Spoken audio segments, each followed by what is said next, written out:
vous allez écouter ces deux personnes. Vous allez me dire s'il y a quelque chose qui vous choque. Parce que moi, franchement, je suis choquée. Pour le coup, on a de la chance. Alhamdulillah, on a une boucherie juste à côté et qui est plutôt bonne en plus. Et l'adresse, Voilà, juste vous là. avez l'adresse. N'hésitez pas à y aller. C'est de la bonne viande. Comment les gens te regardent avec le voile au Portugal? Il y a 2 ans, quand on était là Écoutez. pendant genre 6 mois, personne ne me regardait mal. Là, je vois une trop grosse différence. Je dirais pas que c'est tout le monde qui me regarde mal, mais le nombre de personnes par jour, quand je suis dehors, qui me regardent mal. En fait, ils me regardent mais tellement mal, ils me toisent. Et je vous jure qu'au début, je faisais partie de la team. Ouais, je vais leur sourire, c'est pas grave.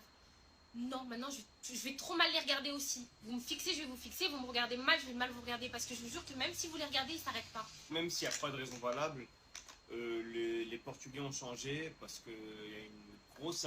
Voilà. Donc vous avez entendu, ils sont choqués parce que la femme, on la regarde. Alors, ce qu'il faut comprendre, c'est que ce sont des gens qui viennent se plaindre parce qu'on les regarde d'une certaine manière.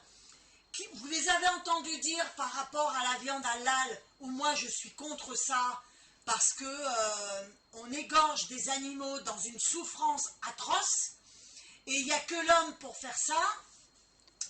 Et ils viennent dans un pays où des femmes se sont battues pour avoir la liberté. Et quand je dis la liberté, c'est la liberté de pouvoir s'habiller comme on veut, de pouvoir faire ce qu'on veut dans la limite du raisonnable, évidemment, parce que quand je vois des femmes seins nus à la plage, ou alors qu'elles sont habillées et elles montrent la moitié de leurs fesses, je trouve ça vulgaire. Elles pensent qu'elles sont belles, mais elles sont plus vulgaires qu'autre chose. Eh bien, quand je vois ces deux personnes, c'est ce que je dis qu'elles retournent dans un pays où ils portent le hijab, où ils portent le voile, où là au moins il n'y aura pas de regard. Mais s'ils viennent en France, il faut qu'ils s'adaptent.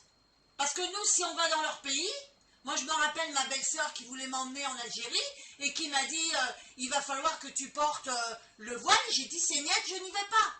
Voilà. Donc ils restent dans un pays où le voile est accepté.